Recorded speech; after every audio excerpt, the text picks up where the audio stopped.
that digs on me. She kill me, mom. Now I ain't saying she a gold digger, but she ain't messing with no broke. Kill me, mom. Yo, hello everyone, welcome back to my YouTube channel. My name is Tabiso Malomani and I'm back again with another book review. First and foremost, I'd like to say thank you very much to everyone that watched, that shared, that liked and subscribed to my channel and gave me feedback on my very first official YouTube video. I really appreciate it, guys.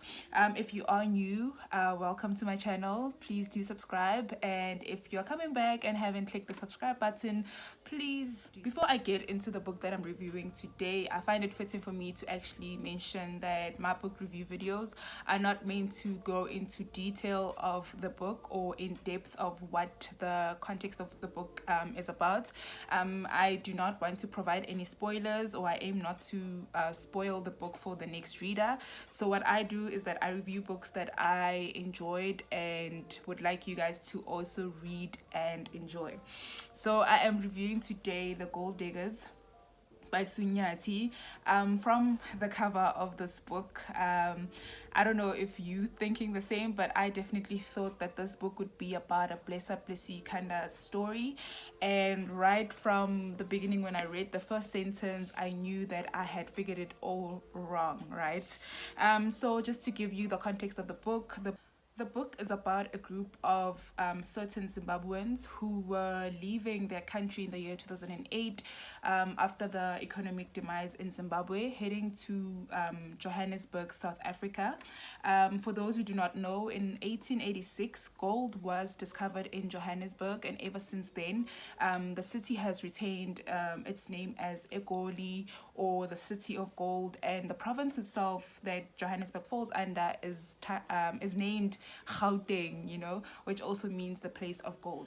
The word gold diggers on the title is actually a metaphor which describes or represents the group of Zimbabweans who are heading to Johannesburg, the city of gold, to actually come and dig for gold. So these people are heading to Johannesburg to try find a better life for themselves, because opportunities were not there in their country. So they're trying to head into Johannesburg to look for a better life than the lives that they had in their country. The Golddiggers is Sue Nyathi's second novel, which she published in the year 2018. Sue Nyathi is born and bred in Zimbabwe and currently is based in South Africa. Her first novel was published in the year 2012, titled The Polygamist. Yep, I do have The Polygamist and have read it also.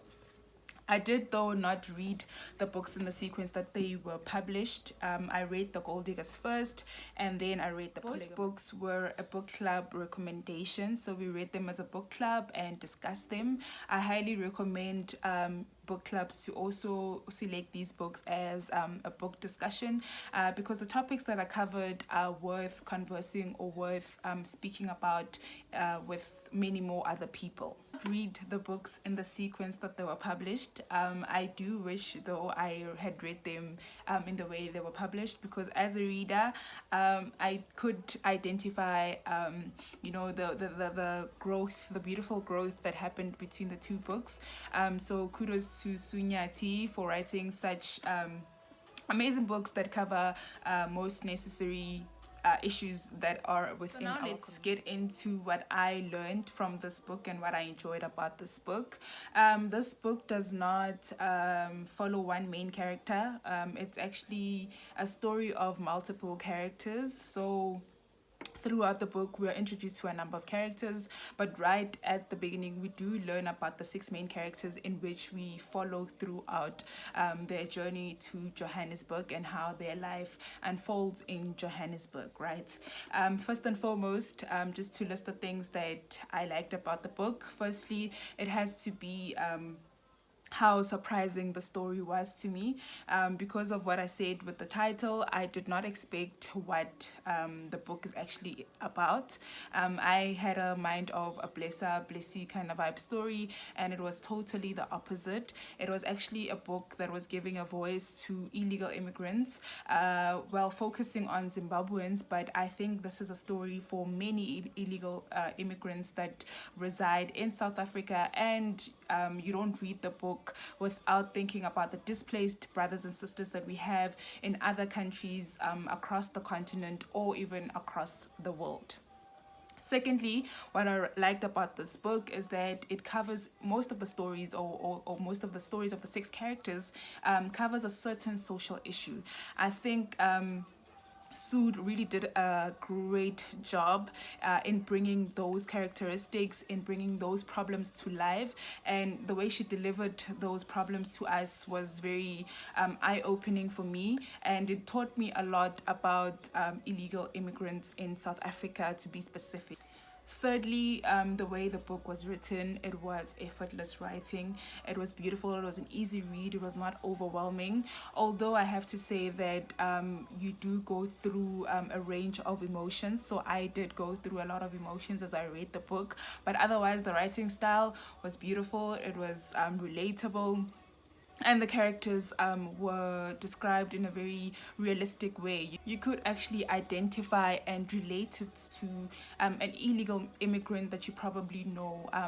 Probably most of us do know one or two illegal immigrants in our surroundings. In the second point, that the different characters are bringing light, or the different stories of the different characters are bringing light to certain social issues that are faced by illegal immigrants. So the book touches on social issues such as xenophobia, child trafficking or child prostitution, drug abuse, rape, identity theft, and illegal immigration as a topic on its own, right? Undeniably so, the issues that are raised in this book are relevant to the majority of us, right? But it becomes so relevant to note that these are actually double the burden on illegal immigrants. They are living in a country where they are not documented, so they cannot actually report or voice out when things are not going well for them, or when they are facing such issues. Just to speak a little bit on each of them, I'm going to start off with xenophobia. The author does give tribute to a real event that happened in South Africa in the year 2008 during the xenophobic attacks, where a man was brutally killed. He was stabbed, he was beaten, and he was burnt down to death. So in this book, we do learn of a character who we get to learn to be kind-hearted, loving, only to die in a very brutal manner, right? So this was a very heartbreaking and sad story, and it just got me thinking about the recent protests that we are having globally about Black Lives Matter, which is rooted in racism, or in race rather, where we're saying we need to stop killing black people just because we are black. You know, we need to stop dying just because of our skin color.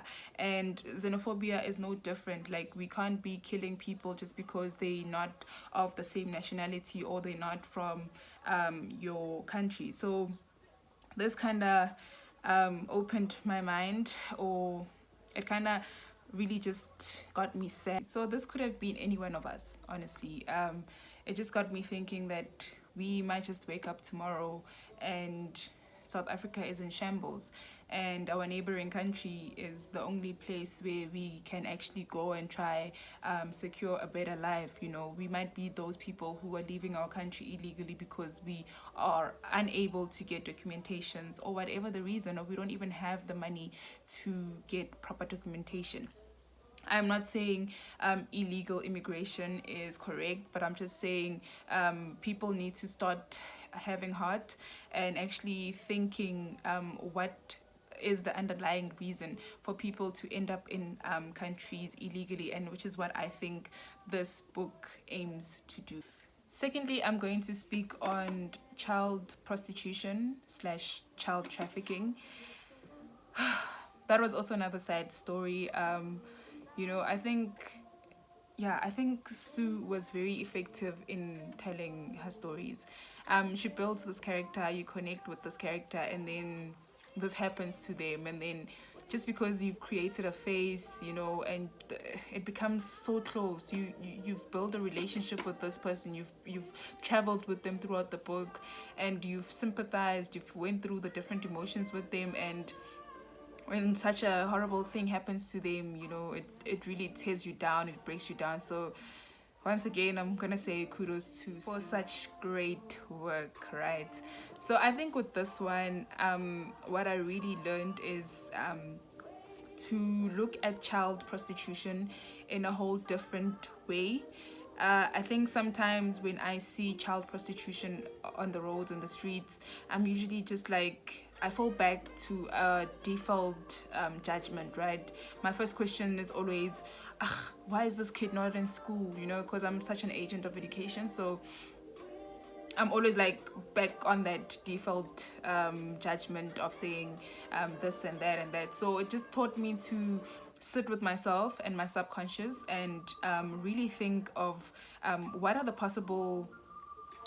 many possible reasons that could actually have such kids ending up in such a situation. It also got me thinking, you know, and wondering what's the end story of these kids. You know, sometimes you don't know how it ends up. Do they get killed? Do they survive? You know, so it just got me thinking about a lot of displaced young children who are human trafficked, who are forced into child prostitution, and a series of sad. So now I'm going to speak on identity theft. More than anything, the story that covered identity theft just made me realize, or it was a wake-up call, right? Or a realization that identity theft is real. There was a time where we were always being warned of being careful with our identity documents, and I've had a couple of conversations with illegal immigrants who have confirmed that they do use stolen identities to exist as the person who lost their ID. I used to live in Doornfontein in my first year of varsity, and the building that I used to live in, right at the back of it, it was the hub, you know, it was a departure and arrival hub of illegal immigrants. And yeah, sometimes we'd go and we would have conversations with certain people who were coming in, or some of the regulars that were like in charge of the transportation, you know. So we've had those conversations, and then they have confirmed that identity theft is real. So do look after your ID, because you might probably, if you've lost your ID before, you might be existing as someone else, but probably you would know if there are some accounts and stuff that are opened in your name that you didn't open, right? Then we move on to rape. Rape is also such a iffy issue, you know. It's very sad. It's I don't think any rape issue goes lightly unnoticed. The damage it does to a person's mentality, your physicality, your, you know, it just damages a lot to people, you know. And I think also the author did a great job in displaying that in the book, in the character that did experience rape, more especially that the relationship between the rapist and the victim was a very close relationship. So it was, yeah, no, it was really sad, you know, another sad story. And then we do have some other social issues that I won't go into detail with. I think she also touched on drug abuse. She did touch on gender-based violence. The issue of gender-based violence or woman abuse also comes through in this book. This is also one of the heavy topics, or the heavy issues that you deal with, you know. GBV has been, you know, it comes way back it goes way back in the time of history, you know. I think sometimes it even goes way beyond racism, right? I mean, you read other books where which speak about African stories before colonization, and you find a lot of gender-based violence existing in those settings. So also still reading it in this book, yeah, it was another heavy one. And to consider that right now in South Africa we are we are defeated as women, you know, we are defeated as a nation. Yeah, it's a very sad, very so sad lastly thing. I'm going to speak on illegal immigration, which is what I think was the biggest takeout for me from this book. It had given me a different view on illegal immigrants.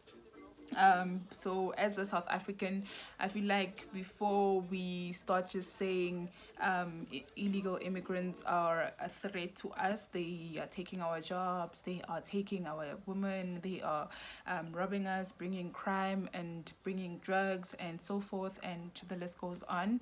I think we just need to understand, you know, let's understand that nobody will just leave home. Like, imagine yourself right now, if you are comfortable in South Africa and you're living a comfortable life, do you probably think you'll just leave, you know, and go be an illegal immigrant somewhere? It's highly probably not something you would consider to do. It is a risk, again, just to leave Zimbabwe and come into South Africa without proper documentation, right? It also taught me that not all people who decide to leave Zimbabwe actually do make it. I mean, those who are leaving illegally, because there is actually one character in the story that does not even make it past the border, you know. So in all its entirety, it is a risk, first of all, to actually even consider doing this, right?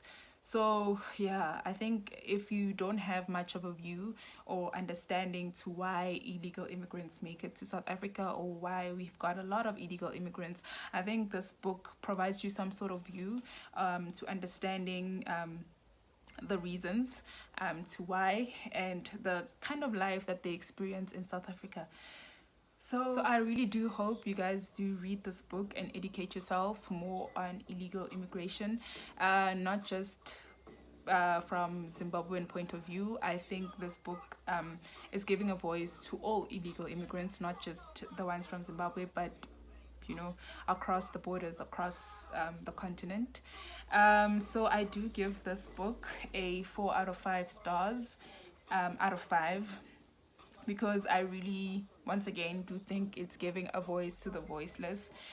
It's helped me open my mind and look at certain stuff in different perspectives, and it represented, you know, the masses. I think this book is telling a story that needs to be read, or a story that needs to be told. We're always about reading books that are telling our stories, and this is what Sue did in this book. So congratulations, Sue, and thank you very much for giving a voice to all the illegal immigrants, not just the ones from Zimbabwe. It is also good to say that, you know, it shows so much research, it shows so much understanding of Sue, of both Zimbabwe and the South African culture, in the way she wrote this book. So if you guys have read this book, please let me know who your favorite character was. I did not have a favorite character, but I really did enjoy all of the stories, and wanted to follow through right to the end.